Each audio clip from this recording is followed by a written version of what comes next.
Sud-Est asiatique. Nord-Vietnam.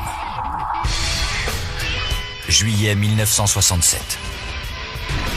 L'Amérique est enlisée dans un conflit meurtrier. Le nombre de victimes augmente rapidement. Plus de 6600 soldats américains ont déjà été tués. Le président Lyndon Johnson veut en finir. Pour s'adjuger la victoire, il ordonne de multiplier les bombardements aériens. Mais cette guerre fait rage à des milliers de kilomètres des États-Unis et les bombardiers ont besoin de bases.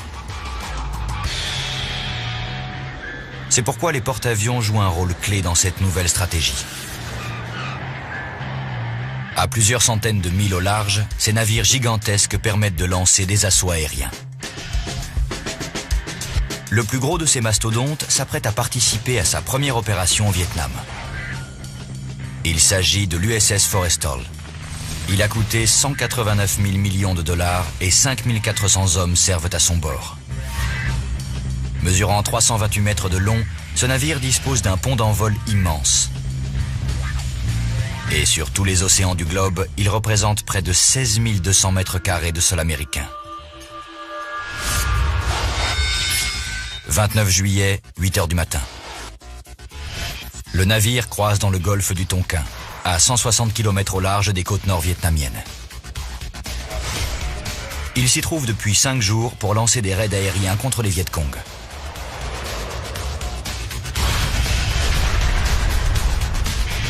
Ces eaux sont dangereuses. 3 ans plus tôt, des tirs ennemis ont touché un bâtiment américain, à quelques milles seulement de la position du Forrestal. Pour parer à une attaque éventuelle, le navire est équipé de 8 canons de 12-7 d'une portée de 22 km. L'officier marinier chargé de ces batteries s'appelle Milt Crutchley. Prêt. Condition Zebra.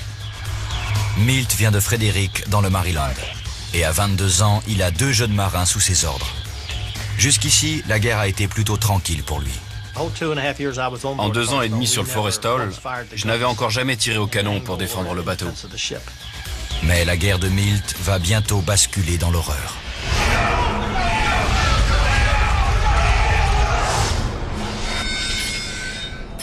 « 9 heures. Un bombardement est prévu pour le milieu de la matinée. Les pilotes retenus pour cette mission se rendent au briefing. Parmi eux se trouve un jeune enseigne de vaisseau, Dave Doloride. Ce célibataire de 25 ans originaire de Floride menait chez lui une vie sociale débridée. Mais la discipline de la marine l'a fait rentrer dans le rang. Je suis entré dans la marine pour faire partie de l'aéronavale. Et c'est là que j'ai grandi, mûri. Dave aura à ses côtés son ami Fred White. À 32 ans, Fred est marié et a 3 jeunes enfants qui l'attendent en Floride.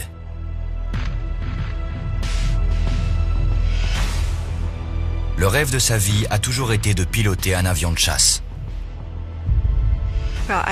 J'aime à croire que j'étais son plus grand amour, mais il adorait voler. Pour lui, c'était un rêve devenu réalité. Le chef d'escadron explique leur mission à tous les pilotes. L'objectif est une ligne de chemin de fer dans la banlieue d'Hanoï, juste au sud de la frontière chinoise. La faire sauter permettra de couper une des voies d'approvisionnement cruciales pour l'ennemi. Leur supérieur leur explique qu'ils vont emporter des bombes d'un genre différent. La veille, en effet, le Forrestal a accusé réception de 7 tonnes de missiles livrés par l'USS Diamond Head. Ces armes sont anciennes et en mauvais état. Certaines datent de la Deuxième Guerre mondiale. En les voyant, le responsable de l'armement du Forrestal a décidé de s'en débarrasser le plus vite possible. Cette mission est la 4e pour Dave en 5 jours, mais il est serein. On ne s'attendait à aucun problème en vol. C'était la routine. À 10h30, Dave Doloride et Fred White traversent le pont d'envol pour rejoindre leurs avions. Le personnel de pont s'active pour préparer les 27 chasseurs en vue de la mission, faisant le plein de carburant et d'armes. Le pont d'un porte-avions est un environnement de travail extrêmement dangereux. Au moindre faux pas, on risque d'être aspiré par un moteur ou éjecté par-dessus bord par l'échappement d'un chasseur. Et bien sûr, le navire est un véritable arsenal flottant, à bord duquel on trouve un mélange mortel d'explosifs et de carburant. En cas d'incendie, c'est le chef de la brigade sécurité Gérald Farir qui prend les choses en main. C'est lui qui dirige l'unité de secours d'urgence regroupant des pompiers spécialement entraînés. À 31 ans, ce père de 4 enfants originaire de l'Arkansas est considéré par ses collègues comme le meilleur dans son domaine. À 10h32, lors de son inspection pré-vol, Dave jette un coup d'œil au missile qu'on installe sous son chasseur. L'un d'eux attire son attention. Il s'agit d'un des vieux modèles livrés la veille. Cela ne lui plaît guère. C'était une bombe de grande taille, inadaptée à un vol à grande vitesse. Et elle était rouillée car elle était restée longtemps au dépôt. Mais il est trop tard pour s'en inquiéter, car le planning est serré. Dave et Fred montent dans leur poste de pilotage et procèdent au dernier réglage. La mission doit commencer dans quelques minutes. Ces avions sont des bombardiers A4E Skyhawk. Rapides et maniables, ils peuvent emporter jusqu'à 2,7 tonnes d'explosifs.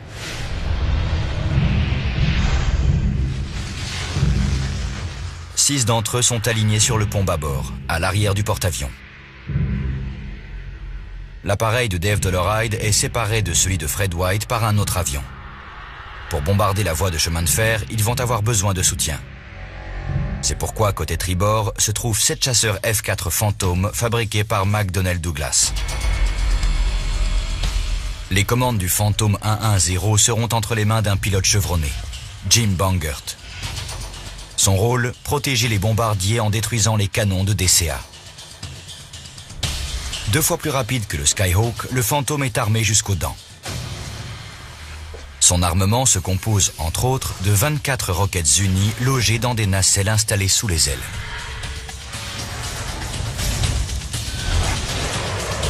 Avec une vitesse de 2600 km/h et une portée de 8 km, la Zuni est une arme particulièrement destructrice.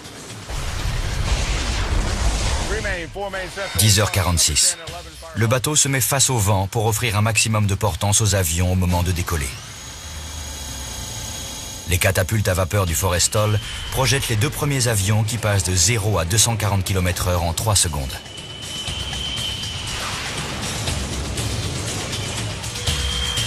Un caméraman filme le décollage.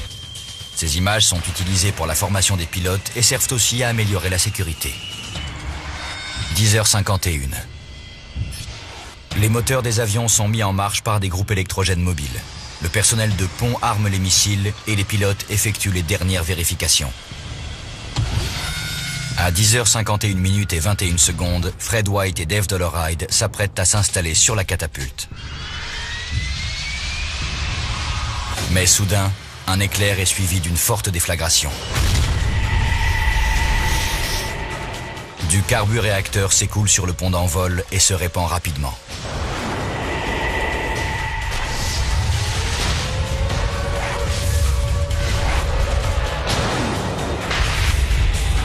Le brasier engloutit les Skyhawks. Fred et Dave sont encerclés par les flammes.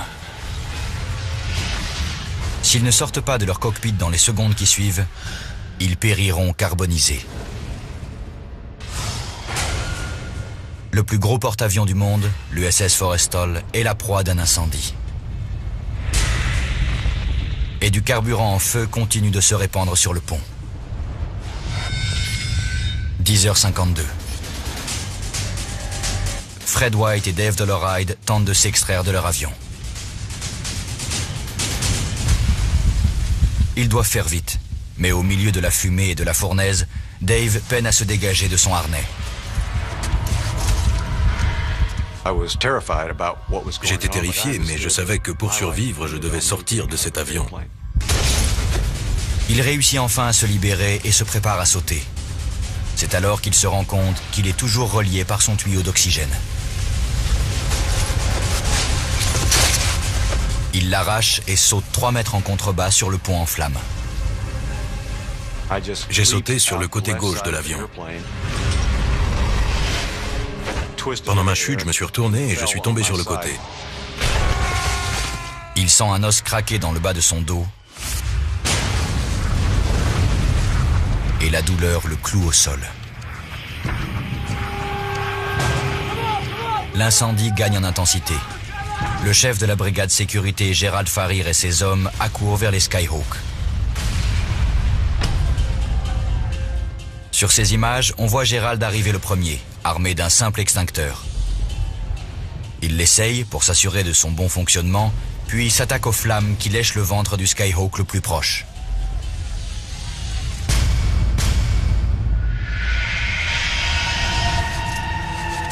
Dave Dollarhide, lui, gît toujours sur le pont, incapable de bouger.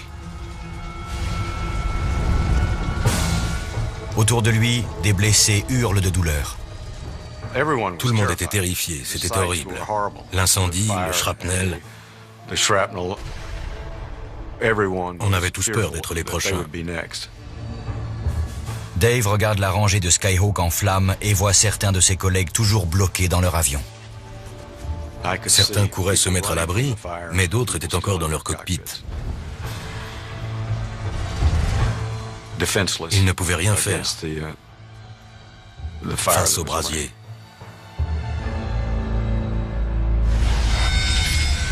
« 10h52 55 secondes. 94 secondes après le début de l'incendie, Gérald Farir et ses hommes luttent contre les flammes.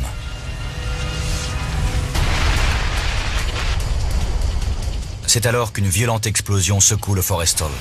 L'onde de choc est telle qu'elle brouille momentanément la caméra.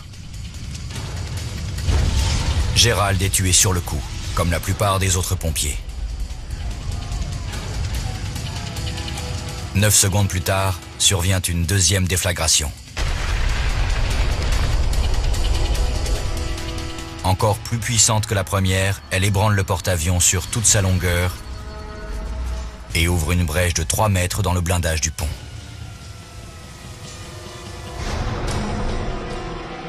Du carburéacteur enflammé s'engouffre dans les entrailles du bâtiment. Sous le pont, des matelots périssent, brûlés vifs. Au milieu de la panique, des hommes s'efforcent malgré tout de circonscrire l'incendie.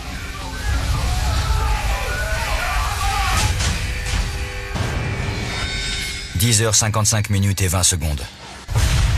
Le feu fait rage depuis près de 4 minutes. Dans la salle de contrôle des tourelles, convaincus qu'ils sont victimes d'une attaque, Mill Crutchley et ses hommes attendent les ordres. De cette pièce, ils peuvent faire tirer les 8 canons du navire pour riposter. Brian, va chercher de l'eau. Mais de la fumée noire s'infiltre dans la salle. Les 3 hommes calfeutrent la porte avec des vêtements humides. Mais Milt sait que s'il n'arrive pas à stopper la fumée, c'est la mort assurée. La plupart des gens qui meurent dans les incendies sont victimes de la fumée. Même loin des flammes, la fumée peut vous tuer. Dave Dollarhide, quant à lui, est toujours couché sur le pont d'envol. Il doit s'éloigner au plus vite s'il ne veut pas être rattrapé par les flammes ou déchiqueté par une nouvelle explosion. Au prix d'un effort surhumain, et bien qu'il ait une hanche et un coude cassé, il parvient à se mettre debout. Il entend les bombes grésiller derrière lui. Il doit absolument se mettre à l'abri. Il y avait du feu partout et je me suis dit qu'il fallait que je bouge. Dave clopine sur quelques mètres, mais une 3e explosion le projette à terre.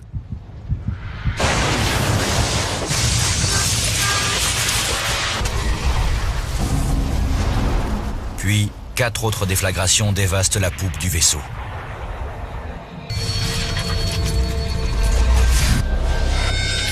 « 10h57.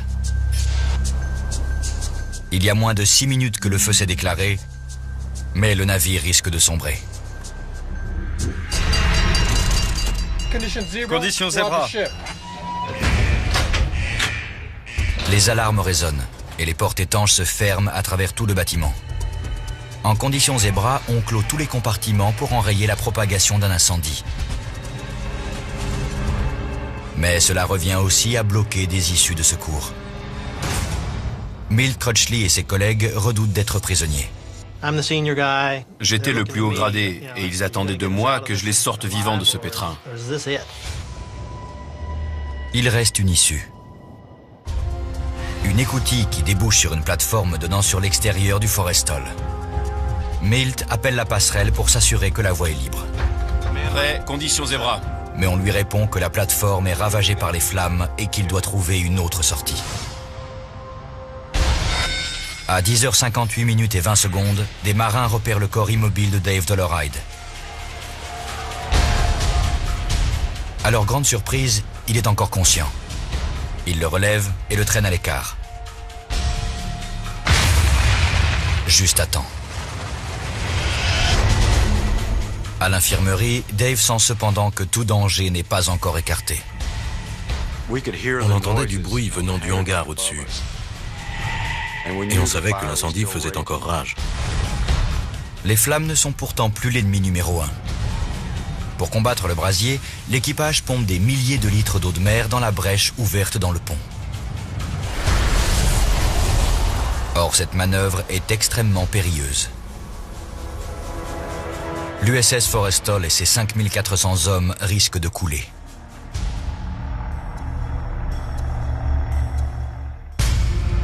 Pour le porte-avions, la situation est des plus critiques. Il donne fortement de la bande, et les pompiers doivent combattre les flammes sur le pont d'envol et en dessous. L'officier marinier Milt Crutchley est toujours bloqué dans la salle de contrôle des tourelles, avec ses 2 hommes, et une épaisse fumée continue de s'infiltrer. Il s'allonge par terre pour respirer le peu d'oxygène restant. On dit qu'il n'y a pas d'athées dans les tranchées. Il n'y en a pas non plus sur les navires en flammes. J'ai prié Dieu qu'il me tire de là. Milt ne sait que faire. Si lui et ses hommes restent où ils sont, la fumée les asphyxiera. S'ils sortent sur la plateforme, ils risquent de finir brûlés vifs. On a tous les 3 conclu que si on ne sortait pas de là, on y resterait pour l'éternité. Risquant le tout pour le tout, Milt conduit les 2 marins sous ses ordres à travers un couloir rempli de fumée.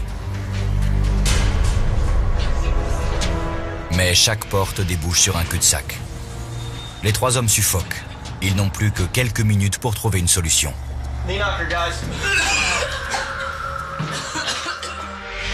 Sur le pont, l'équipage doit faire face à une nouvelle urgence. Les 73 000 tonnes du Forrestal menacent de se retourner sur bâbord et d'emporter avec elles 5400 hommes.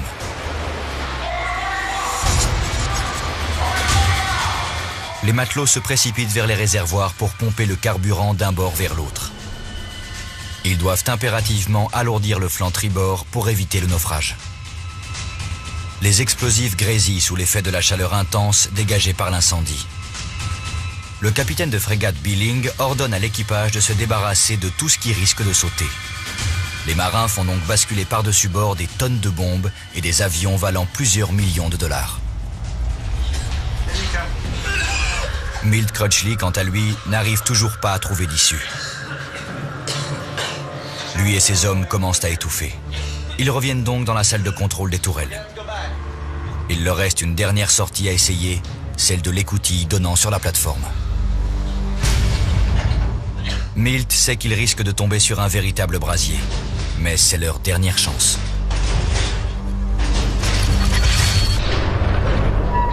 Lorsqu'ils ouvrent l'écoutille, c'est l'air du large qui les accueille. Cette première goulée d'air, c'est un peu un élixir de vie. C'est une renaissance. La plateforme a miraculeusement été épargnée par les flammes. Milt et ses hommes se hissent jusque sur le pont. Ils sont exténués, mais heureux. L'adrénaline est retombée, on était vidé. On se foutait du reste. On avait eu notre dose d'action pour la journée. On ne voulait plus qu'une chose. Se reposer, respirer. On était content d'être en vie.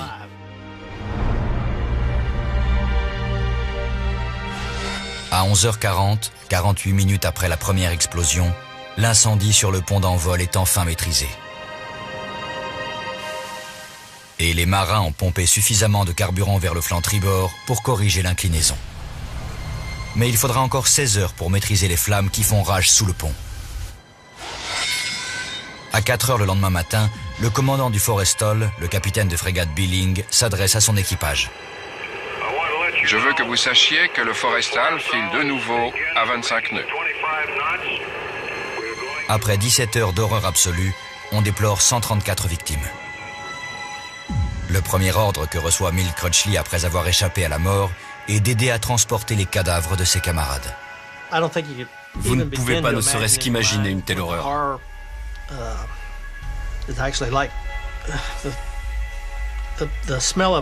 L'odeur de la chair brûlée est affreuse. Je la sens encore aujourd'hui.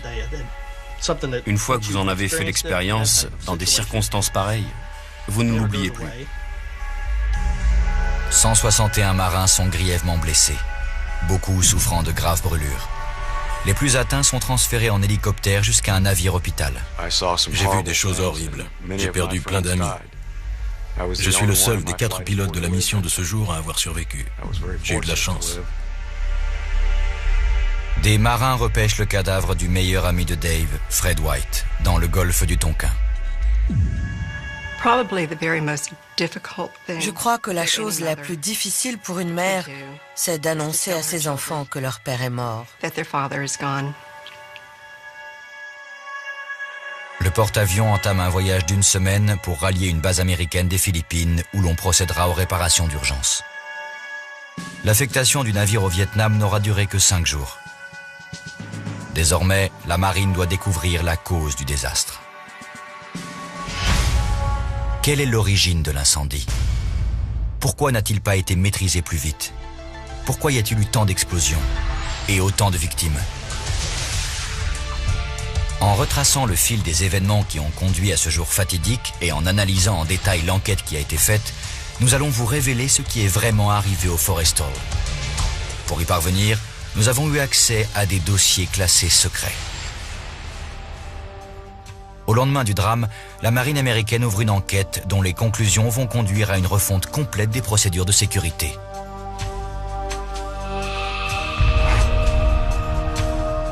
Cet homme a tout lieu de s'intéresser au Forrestal. En effet, le capitaine de frégate Robert Stanley est enquêteur dans la marine. Il est donc bien placé pour évaluer l'impact de ce désastre. L'incendie du Forrestal a été un tournant, compte tenu de l'ampleur des dégâts provoqués lors de cet accident aéronaval. L'enquête de la marine sur le drame est elle aussi considérée comme un tournant. Pour les professionnels comme Robert Stanley, elle sert aujourd'hui de référence. Le capitaine de frégate utilise ses relations pour avoir accès au rapport d'enquête officiel sur l'accident de l'USS Forrestal. En vertu de la loi fédérale américaine, il est interdit de filmer le contenu de ce rapport. Mais Robert Stanley a accepté de se pencher sur le dossier afin que nous puissions savoir comment les enquêteurs de l'époque ont élucidé le mystère de l'incendie. Le responsable de l'enquête était le vice-amiral Forsyth Massey. Il est aujourd'hui décédé.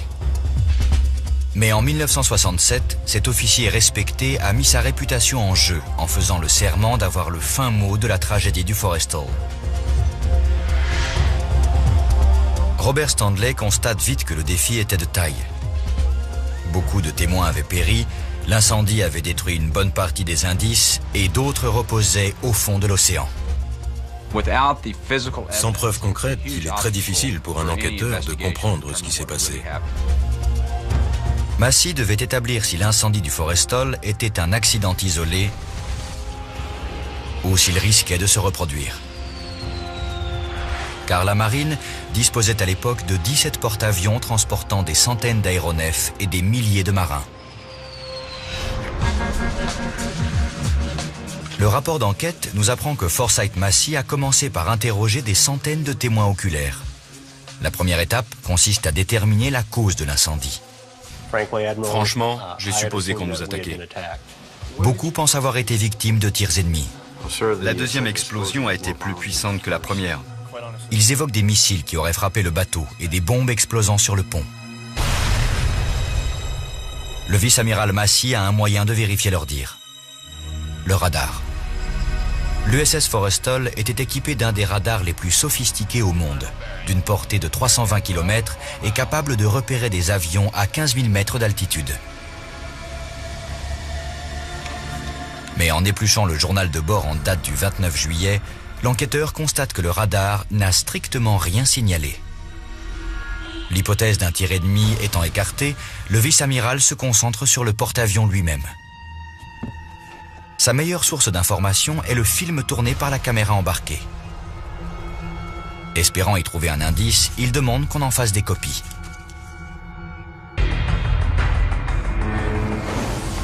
Le système télévisé d'aide à l'appontage, ou PLAT, n'est pas une caméra ordinaire. Grâce à une liaison radar, elle affiche la vitesse de l'avion en haut de l'écran. Les images du PLAT devraient permettre à Massey d'analyser la catastrophe du Forrestal image par image. Juste avant le début de l'incendie, le caméraman a filmé 2 avions au décollage. Puis, alors qu'il attend le catapultage suivant, quelque chose attire son attention.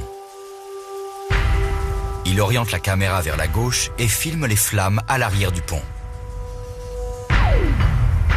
Bien que le film soit en noir et blanc, granuleux et saturé d'interférences électroniques provoquées par le radar du navire, il constitue une source d'information inestimable. Le vice-amiral Massey l'analyse, plan par plan.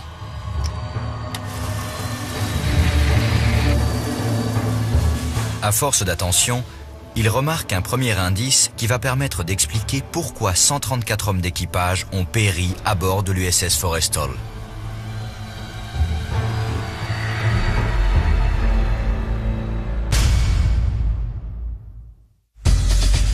Grâce à cet indice, le vice-amiral pourra déterminer l'origine exacte de l'incendie qui a ravagé le porte-avions américain. Robert Standley, lui, est surpris par la qualité et la rigueur du dossier de son prédécesseur. Sa lecture m'a impressionné car Massey a employé les mêmes techniques que nous pour dresser un compte-rendu très détaillé.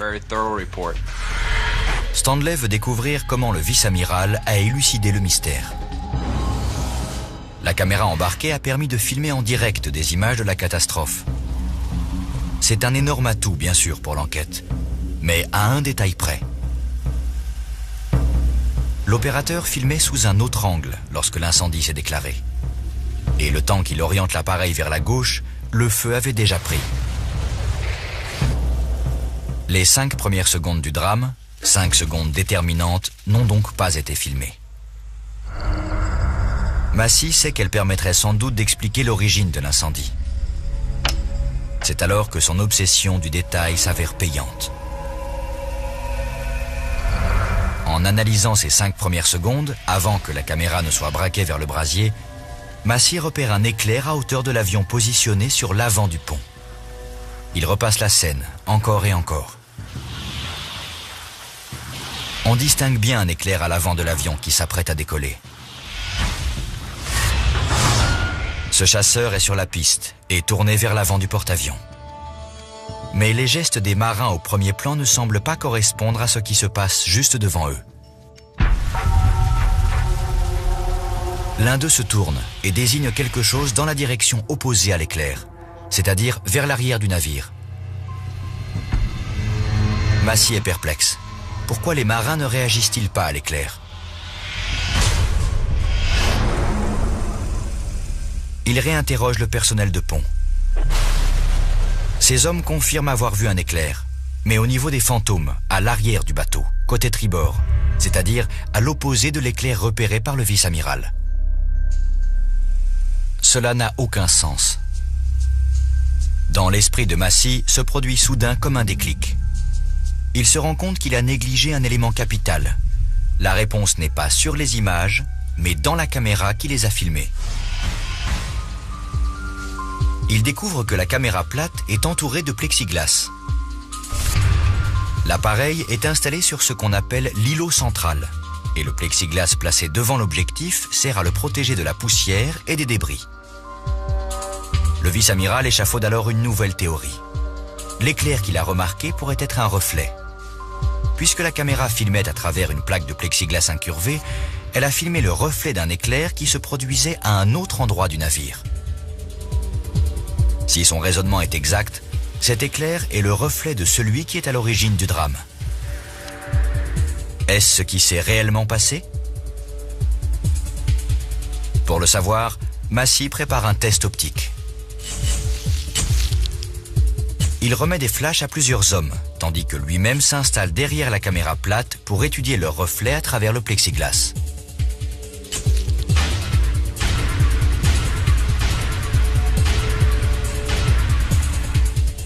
Après plusieurs essais, un flash reproduit très exactement l'éclair détourné par le plexiglas, quelques secondes avant le début de l'incendie.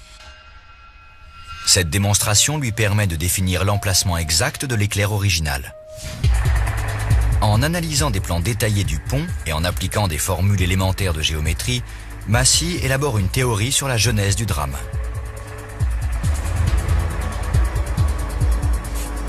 Il conclut que l'éclair provenait du fantôme stationné à l'arrière du pont, côté tribord.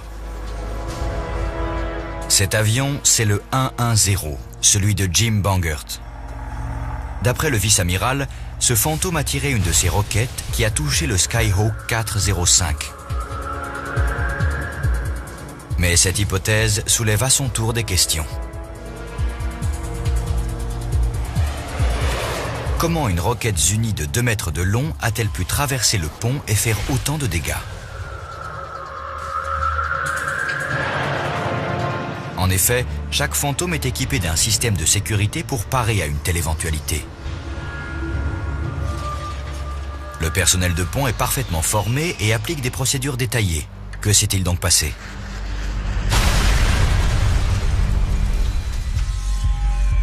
Est-ce une erreur humaine? Un incident d'origine électrique? Une faille dans les procédures de sécurité? Vu le nombre de fantômes en service, la marine doit-elle redouter un autre désastre du même genre? Il faudrait que le vice-amiral puisse vérifier les systèmes de sécurité du fantôme de Jim Bangert pour découvrir pourquoi ils n'ont pas fonctionné.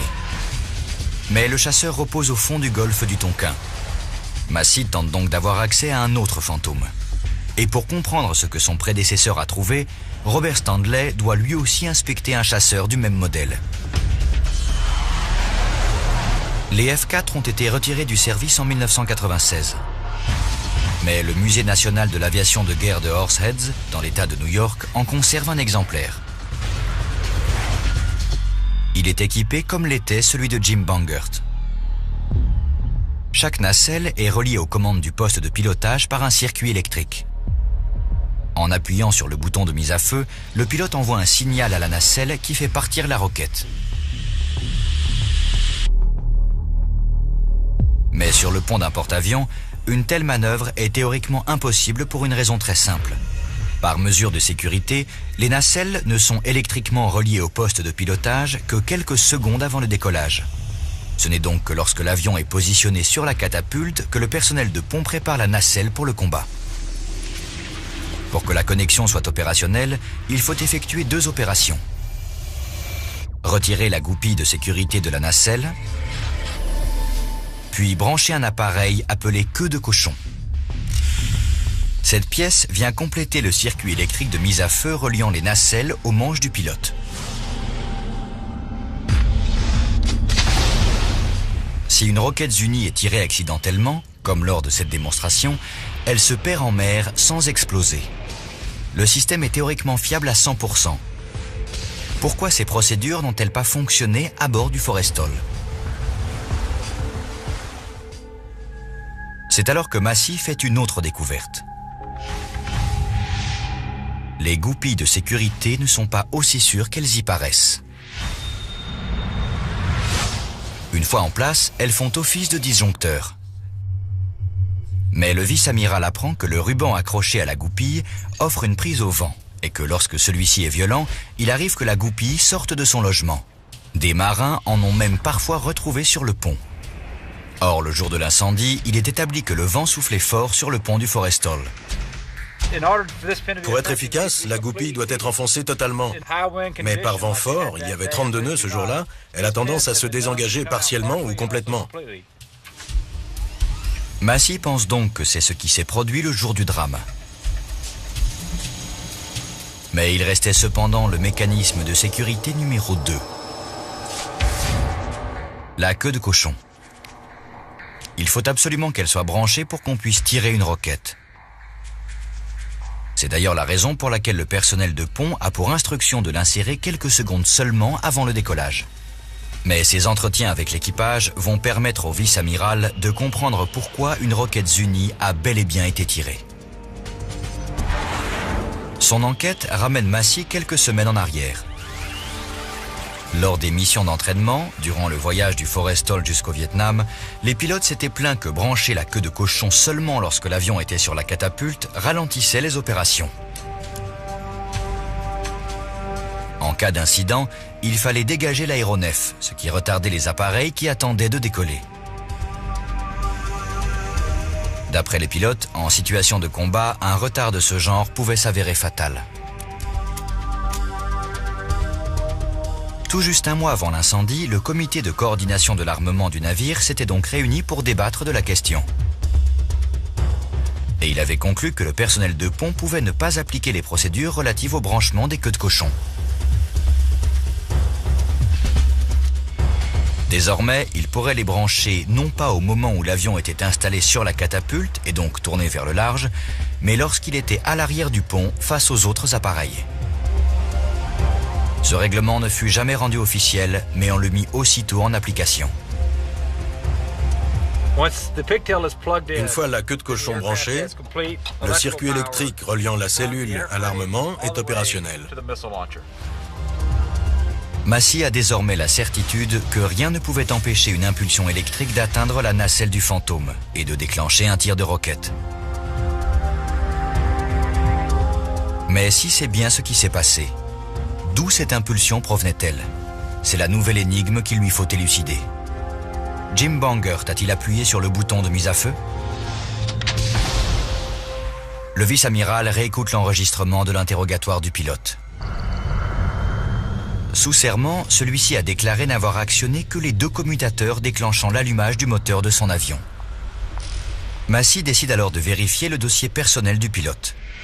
Constatant qu'il est irréprochable et que Jim Bangert est un des officiers sécurité du navire, le vice-amiral croit sa version. Ceci ne l'aide guère à trouver la source de l'impulsion électrique. Il se repasse inlassablement l'interrogatoire du pilote. Oui, amiral, j'ai allumé mon moteur tribord.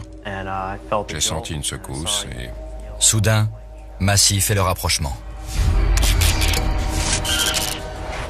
Un pic de tension. Il sait que les moteurs des avions à réaction du Forrestal doivent être lancés avant le décollage par une source extérieure. Après que le groupe électrogène mobile a mis son avion en marche, Jim Bangert a dû actionner 2 commutateurs dans son poste de pilotage pour passer de l'alimentation externe au système embarqué. Pour le vice-amiral, c'est l'instant clé. Quand Jim Bangert a poussé les interrupteurs, le missile est parti. C'est le changement de source d'alimentation électrique qui a tout déclenché. Un bref dérèglement a provoqué un pic de tension.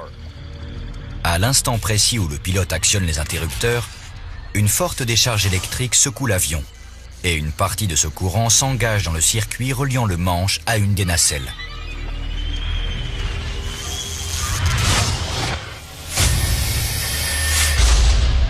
La goupille étant enlevée et la queue de cochon déjà branchée, la roquette part aussitôt.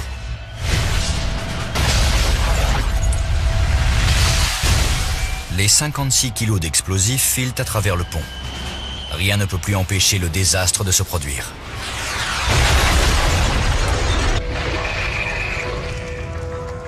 C'est une énorme avancée dans l'enquête. Le vice-amiral Massey sait désormais comment l'incendie s'est déclaré, mais il lui faut encore comprendre pourquoi il s'est répandu aussi vite et en faisant autant de dégâts. Les incendies font partie des risques courants sur le pont d'un porte-avions. On en comptait en moyenne 1 tous les 5 jours à bord du Forrestal. Des équipes de pompiers bien entraînées et bien équipées avaient pour mission de les éteindre le plus rapidement possible. Pourquoi ont-ils mis tant de temps à circonscrire celui-ci? Massey examine à nouveau les images de la caméra plate pour voir comment les soldats du feu ont réagi. Lorsque l'incendie se déclare, le chef des pompiers Gerald Farir se rue vers les Skyhawk munis seulement d'un extincteur. Pendant ce temps, quelques membres de sa brigade de sécurité de 8 hommes s'emparent des tuyaux. Mais 94 secondes seulement après le début de l'incendie, une explosion terrible secoue le navire. Là, tout bascule. Gerald Farir meurt carbonisé, 5 autres de ses hommes sont tués sur le coup, et la déflagration blesse grièvement les 3 derniers. En quelques secondes, les pompiers sont donc tous hors de combat. Dès lors, ce sont des novices qui luttent contre la fournaise. Comme le montrent les images de la caméra plate, ils utilisent de l'eau et de la mousse. Et un enquêteur chevronné comme le vice-amiral Massey comprend aussitôt que c'est une grave erreur. Il n'aurait fallu utiliser que la mousse.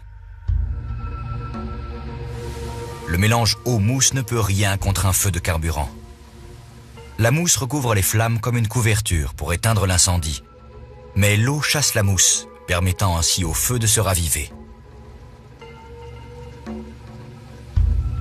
Pire encore, l'eau répand le carburéacteur absolument partout sur le pont. À leur insu, les marins ne font donc que propager le sinistre. Le feu était impossible à circonscrire. Les marins étaient dépassés car ils n'étaient pas entraînés pour le maîtriser. Désormais, Massey sait pourquoi l'incendie s'est propagé.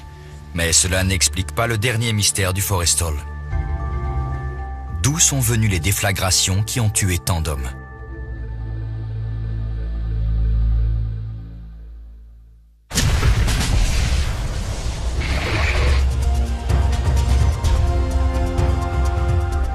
C'est l'ultime énigme que le vice-amiral Massey doit encore élucider pour comprendre pourquoi il y a eu autant de victimes, maintenant qu'il sait comment la Rockets Unie a mis le feu aux poudres.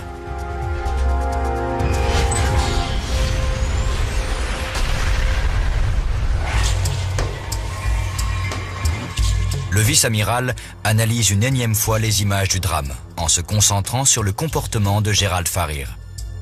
Il le voit s'approcher des flammes sans aucune protection et équipé d'un simple extincteur. Que pouvait-il espérer accomplir avec un tel équipement? Le chef de la brigade sécurité savait que chaque bombe a une durée de chauffe. C'est le délai qu'il lui faut avant d'exploser, lorsqu'elle est soumise à une température élevée. Habituellement, les bombes qu'emportent les Skyhawk ont une durée de chauffe de 2 minutes et demie, ce qui est suffisant pour permettre à un individu muni d'un extincteur de les refroidir. Mais ce jour-là, Gerald Farir a dû faire face à une urgence sans précédent. Les bombes léchées par les flammes étaient les vieux explosifs rouillés que le Forrestal avait reçus la veille. Et le pompier ignorait à quel moment elles allaient exploser.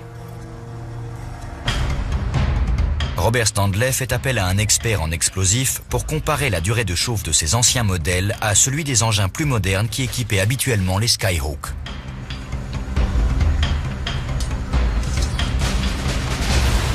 Les essais sont éloquents. La durée de chauffe des vieilles bombes est inférieure de plus d'1 minute à celle des munitions modernes. Lorsque Gerald Farir parvient à leur hauteur, l'une d'elles est déjà éventrée et chauffée à blanc. Il ordonne aussitôt à ses hommes de se mettre à l'abri. Il sait que l'explosion n'est plus qu'une question de secondes.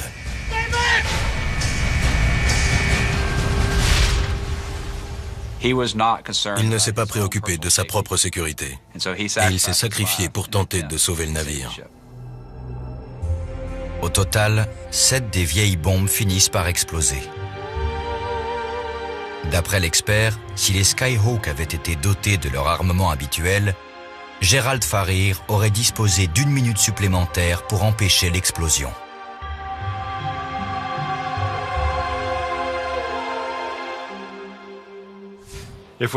Avec seulement 60 secondes de plus, on aurait très certainement pu maîtriser l'incendie bien plus vite.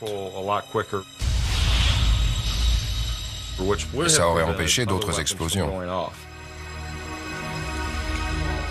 Dans son rapport d'enquête, le vice-amiral Massey conclut que l'utilisation de missiles anciens à bord du Forrestal est responsable de la mort d'une bonne partie des 134 victimes. Ces vieilles bombes étaient à bord car en 1967, l'armée américaine commençait à manquer de munitions. Cependant, le gouvernement avait demandé qu'on multiplie les raids aériens sur le Vietnam. La décision a donc été prise d'embarquer à bord du Forrestal des bombes plus instables.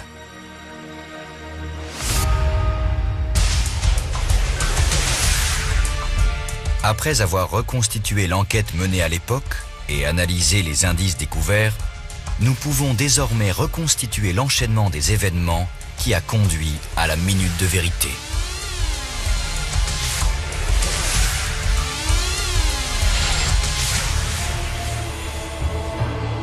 « 10h45.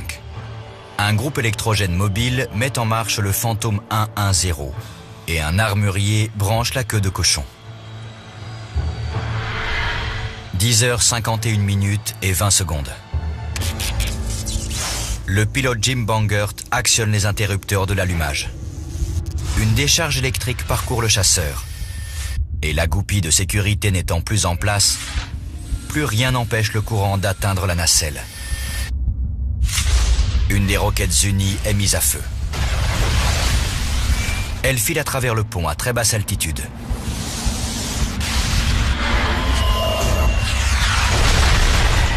Puis, elle frappe le réservoir d'un autre avion, le Skyhawk 405. Plus de 1500 litres de carburéacteur se déversent et prennent feu. Sous l'impact de la roquette, 2 vieilles bombes se décrochent de la nacelle du bombardier. Chacune contient 453 kg d'explosifs.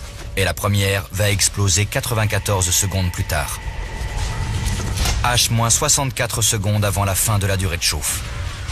Dave Doloride se libère de son siège et saute de son avion. Il se réceptionne mal et se casse une hanche et un coude. H-60 secondes avant la fin de la durée de chauffe. Gerald Farir tente désespérément de refroidir les bombes. H-30 secondes. Fred White est toujours prisonnier dans son poste de pilotage. H-10 secondes. Gerald Farir se rend compte que ses efforts sont inutiles. Le temps de chauffe de la première bombe arrive à expiration. Elle explose, tuant 27 hommes sur le coup. Dans les 4 minutes qui suivent, 6 autres bombes explosent. Elle laisse échapper plus de 150 000 litres de carburéacteur qui s'enflamment instantanément. Le carburant s'écoule à travers la brèche apparue à la surface du pont jusque dans les compartiments couchettes, faisant 91 victimes. 18 des 134 cadavres ne seront jamais retrouvés. Suite à la tragédie du Forrestal, la marine américaine a pris des mesures pour s'assurer qu'une telle catastrophe ne puisse plus se reproduire. Les procédures de sécurité à bord des porte-avions ont été entièrement modifiées. Les vieilles munitions ont été remplacées par des modèles plus récents et mieux isolés. Et on a rendu obligatoire pour tous les matelots une formation de base de lutte anti-incendie. À cet effet, on a créé un centre d'entraînement spécialisé en Virginie. Il a reçu le nom de l'homme qui a donné sa vie pour tenter de sauver l'USS Forrestal, Gerald Farir.